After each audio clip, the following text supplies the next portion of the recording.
Beware of old men in a profession where men usually die young. Genryūsai Yamamoto. For 1,000 years, he stood as the unchallenged captain commander of the Gotei 13 court guards, wielding the strongest Zanpakutō, Ryūjin Jakka.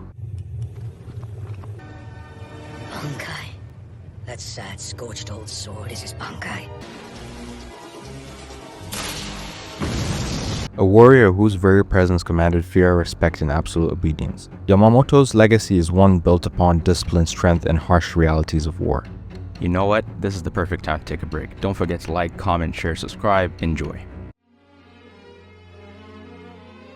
You are Shigekuni Genryūsai Yamamoto, head captain of the 13 court guard squads, I presume. I must admit, I was surprised. Perhaps your attention to security is a bit lacking. I have nothing to fear, because I am here, and there is no greater security than that. Yamamoto was the leader of the governing military force of Soul Society, the Gotei 13. Ruthless in battle, unyielding in his philosophy, and possessing in his burning conviction, Yamamoto was a symbol of order and control in the era where chaos constantly loomed. But behind the unwavering command and sheer power, Yamamoto was a man who bore the weight of 1,000 years of leadership. His greatest strength and perhaps also his ultimate weakness.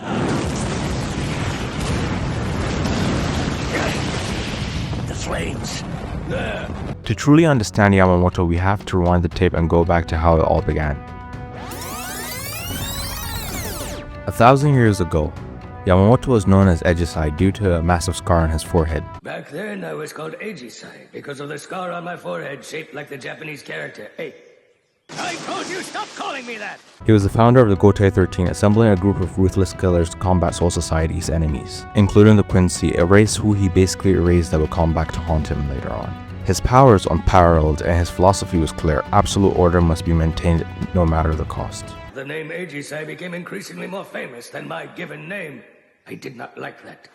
What is wrong with you anyway? You're not even one of my students, yet day after day I find you lurking around here. Throughout his reign, Yamamoto upheld the law with an iron grip, allowing no room for dissent and expecting complete loyalty. Even among his captains, his authority was unquestioned. But the same unwavering devotion to duty often led him to make brutal decisions. Whether it was the planned execution of Rukia Kuchiki, or his willingness to destroy the entirety of the Gotei 13 to eliminate Aizen, Yamamoto's sense of justice was absolute, often to a fault. I can understand your anger, old friend. I share it.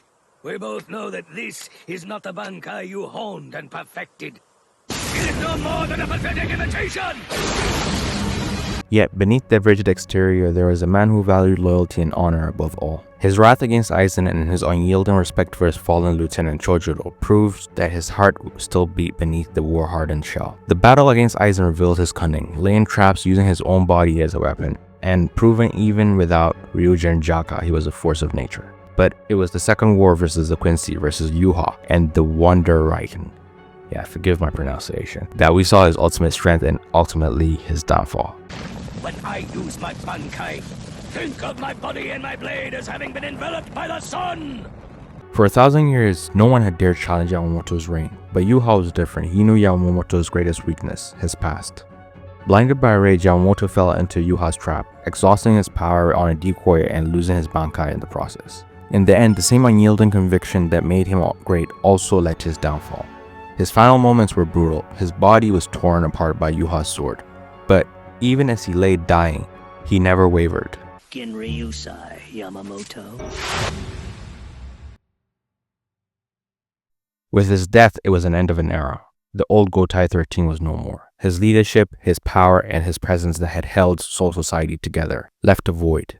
And without him, chaos followed. But while Yamamoto may have fallen, his legacy endured. The flames of the Ryūjin Jakka was extinguished, but his spirit burned on in the captains that he left behind, especially the ones that grew up with him. Okitaka, I butchered that name, and the newly crowned Captain General Kyoraku Shunsui, who were like his own children. He saw them grow up and are among the longest serving captains alongside Onohana and himself. As the embers of his era faded, one truth remained. Genryūsai Yamamoto was not just a man, he was a force of nature, a symbol of justice and the foundation of Soul Society's strength. But yeah, what are your thoughts on Yamamoto's character? Was he necessary force for order, or was he just too rigid and his philosophy led to his downfall? Drop it down in the comments down below. Don't forget to like, comment, share, subscribe. We dropped a full review of the Bleach series. Check that out. Like, comment, share, subscribe. Thumbs up.